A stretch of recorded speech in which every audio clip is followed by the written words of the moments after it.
So interesting. I love magic. Now, speaking of magic, there is one magician who brings pride to Indonesia in the international stage. He is Huang. When gathering around, people would often play card games such as Remi or Domino. But for Huang, cards are not just for games, they are also objects of art. That's right, and Huang designs cards for a living and sells it globally, and his cards were even sold out in a few hours, can you imagine? Aside from designing cards, he can also perform magic tricks with his fast fingers. And luckily for us, he is now here with us in the studio for the 3-Hour News Show. Hello, Edo. How are you doing, Edo? Hi, thank you for having me. Thank you. It's a pleasure for having you again. This is your second time coming to the show, yes. right? Yep. Right. So before we get into the magic trick, can you elaborate on the current situation of magics in Indonesia and magic performance in Indonesia? So magic is developing quite well in Indonesia, especially when we have social media. Now, we used to watch magic in one specific place. Yeah. Now we can watch magic everywhere in our social media, TikTok, Instagram, anywhere we want. And magic is developing. When we see magic, we used to see cutting a woman in half, levitating object or something. Now we can see visual magic through social media. So magic is developing quite well, and it's the younger people now more interested in magic, and it's a good thing. Is it easier for magicians, illusionists to create tricks on social media because the video is editable, the picture is editable, right? Is it easier nowadays on social media? Well, me and some of my magician friends, we always tell ourselves we performing on live audience. We call ourselves magician, but some people perform tricks on social media. Yeah. Sometimes we call them like a hobbyist, or maybe people who just love. So they're not magicians because Some of them, they just love buying some magic props and performing on social media, but unnecessary to call them a magician. Right. Now, Rory mentioned magician and illusionist. Before we go into the next question, can you tell us what's the difference between magician and illusionist? What would you call yourself? I call myself a magician, a close-up magician to be specific. Because there are a lot of type of magic. Illusionists, they perform illusion on stage. But I prefer to call myself a close-up magician, because I perform magic up close with my audience, this close. Yep. So that's what I prefer to call myself. I see. Right. So, talking about magic, do you think that it still draws a lot of enthusiasm and likeness from Indonesian audience?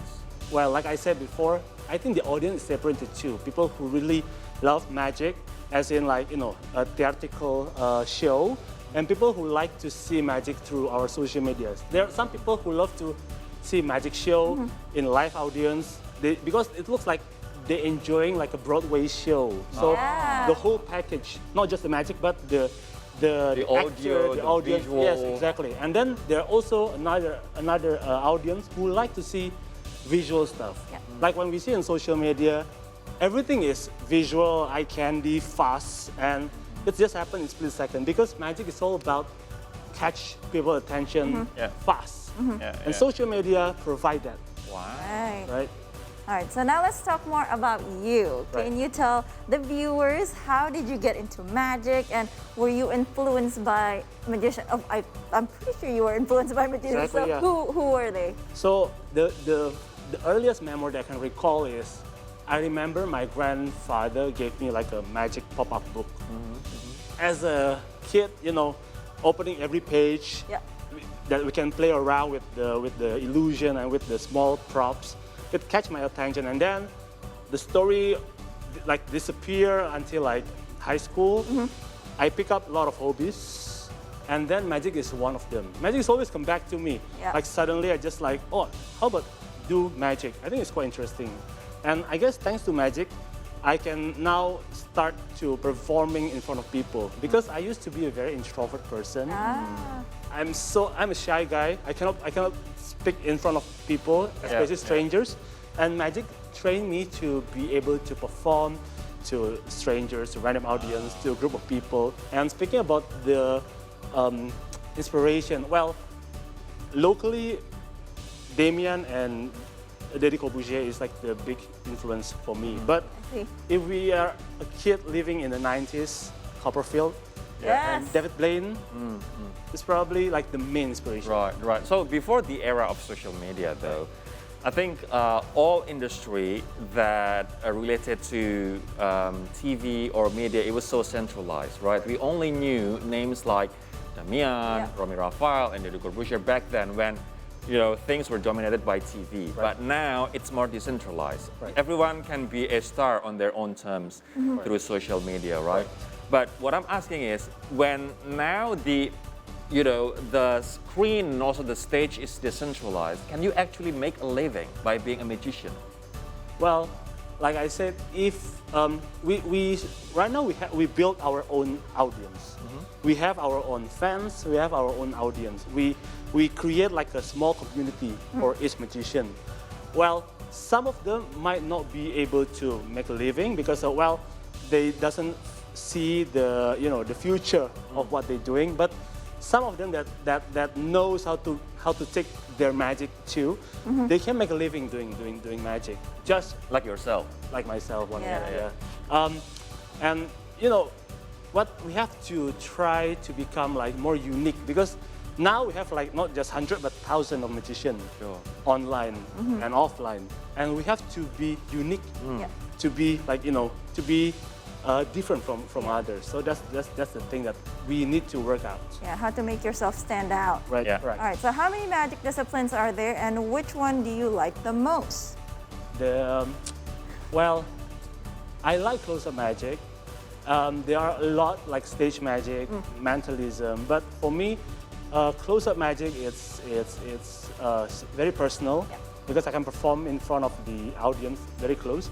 And I'm not talking about I hate stage magic because growing up, I also perform on stage, but I don't really kind of feel the connection with from me and my audience. So by performing close-up, I can build the connection with me and the audience. So Edo, tell me about this card. So, my producers told me that you sell this card and it was, sold out really, really fast. And even you export these cards. Yep. What are they?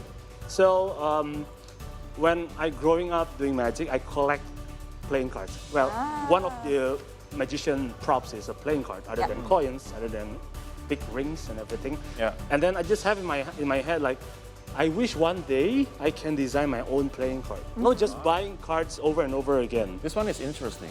Yeah, this is like tiger. one of my favorite design. Yeah, yeah. I designed this with my Singaporean friends. His name is Benjamin. He wants to produce a cards that not only sells to people and people enjoy, but we also share the profit, some of the profit, to a place where it can be useful. So, like this one is a white tiger, and then we donate some of the profit to the tiger, sort of like a place to conservation. Is correct? Yeah. Okay, so it's not only about profit but also good cause. Yes, So correct. this is for, there's a writing here, heal the world. So I believe this is about, nature, environment, Correct. conservatism. And this is obviously goes to the white tiger, Correct. Conservation. and human stranger. Wow, interesting. So which countries do you export this to? We sell it worldwide, but I want to start distribute to locally here in Indonesia more because I'm an Indonesian playing card designer, but I see there are less market here in Indonesia compared to others. So I want to try to educate local market and community that playing card is not really bad because if we're looking at playing card especially, sometimes we always think about gambling, casino, bad things, right? But they never think about it's an art. It's basically like a 52 blank canvas that you can fill with something, correct? So I want to educate people about this card. It's not just things for bad things, but it's also for good things. Okay. And fun things. Yeah. Before we move on though, like what we saw on the previous video, there was Damien on British Got Talent. Yep. His show was nerve-wracking. People were, accelerated and they were nervous in, knowing whether he survived the show or not. Yep. While card is quite, although it's interesting, I believe, but it's quite stable. Right. It's not, making your audience emotion like roller coaster. Yep. Why did you choose this genre of magic? Like I said, I want to create connection with my audience. That's the first thing. That's the main thing.